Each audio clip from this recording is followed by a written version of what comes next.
Something very similar, I would say, about another scourge, something else which we deal with. It's recognized now only since a few years, human trafficking, the modern form of slavery. It is booming all over the world in the sense it is recognized and it is visible. It is something we can remedy. At least we can contain it. But again, we should not just say, okay, I don't pay for sex, so I'm not part of this problem. It's not a question of paying or not paying. We have some statistics which I don't mention because they are too horrible, but women and girls are coerced into sexual exploitation. But they are only one part of the problem. We only in Europe, in the US, we see human trafficking as the results of sexual exploitation, but there is much more in sweatshops, in mines, in plantation, in vessels at sea, in housework throughout the world, perhaps more outside this country or European rich country, let us say. There is too much going on, so much that I can say that the blood and the sweat and the tears of these people do stain whatever we wear, whatever food we eat, and whatever goods we buy. Supply chain controls are weak, and to some extent greed has become a very fashionable word for other reasons. Greed is prevailing to the point that we don't mind whether there are humans enslaved in whatever conditions to produce whatever we need. We can therefore, and I invite the media and entertainment industry and civil society to do more, just as they can do more on drug control. They can raise awareness. Certainly, governments have the responsibility to take their own international obligations seriously. They have not. At the United Nations, actually, in Vienna, in our office, in the year 2000, they agreed to a protocol, the so-called protocol against human trafficking or trafficking of people. But very few countries have become state parties. Very few domestic legislation have changed because of this. Very few schemes to protect the victims have been developed, and very limited means have been made available to prevent it in terms of people not exploiting other humans, or to prevent people to being so weak and at the margin of our society or of other society to become the victim of this tragedy. Similarly, consumers, we know we have huge purchasing powers, but we do not ensure that the product we buy are not made by the victims of human trafficking. Therefore, I insist on the responsibility, especially of the private sector, to keep their business clean and their supply chain clean, to ensure that the enterprises we use, credit card companies, the tourism industry, internet providers, all these companies are not enabling transactions that exploit trafficking victims.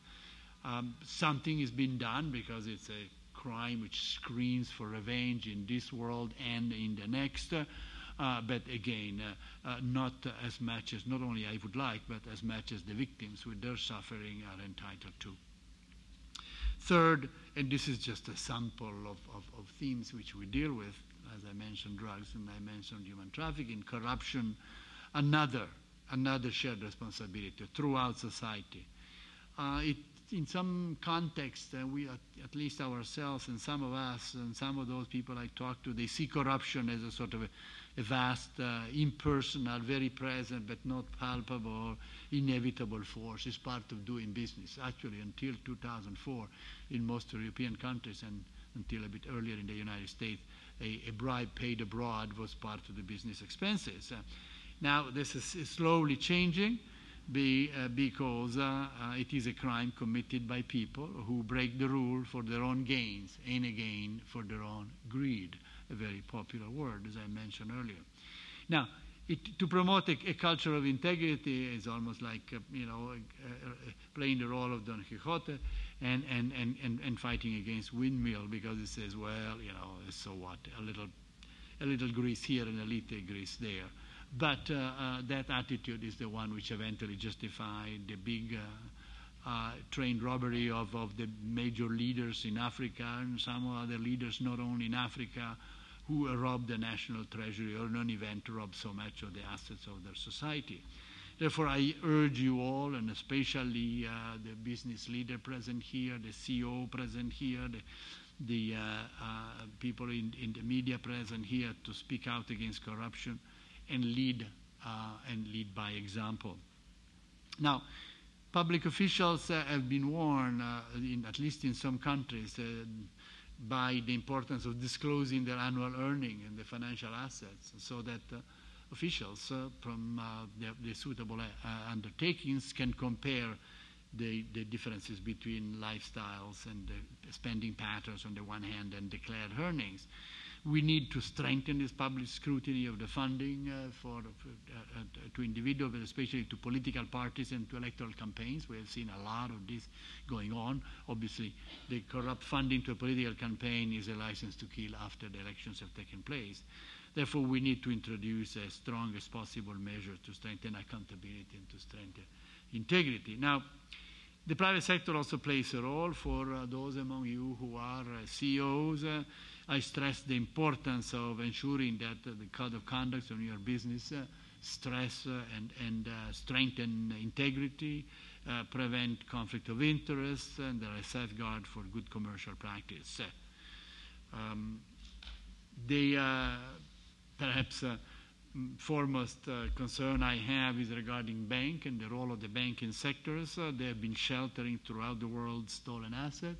I have in mind also accountants and lawyers who have been advising and facilitating the stealing of those assets through corrupt practices from one country and the placing of them in the banking sectors.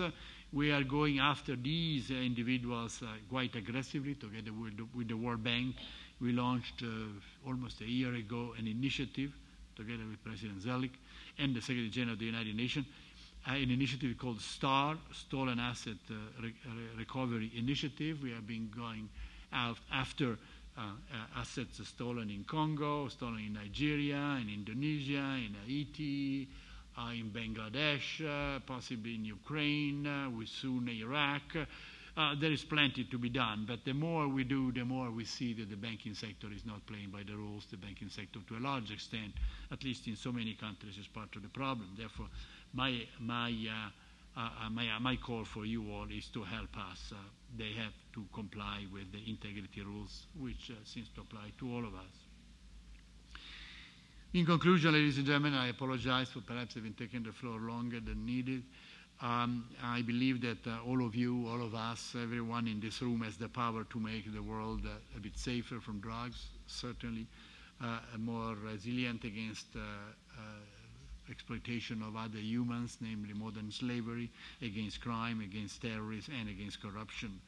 This is the responsibility of the public office many of you have, or perhaps all of you have such a responsibility. It is a corporate social responsibility, but above all it is the responsibility of all of us as human beings to help the brothers and the sisters escape from the conditions that otherwise some other fellows around the world would put them.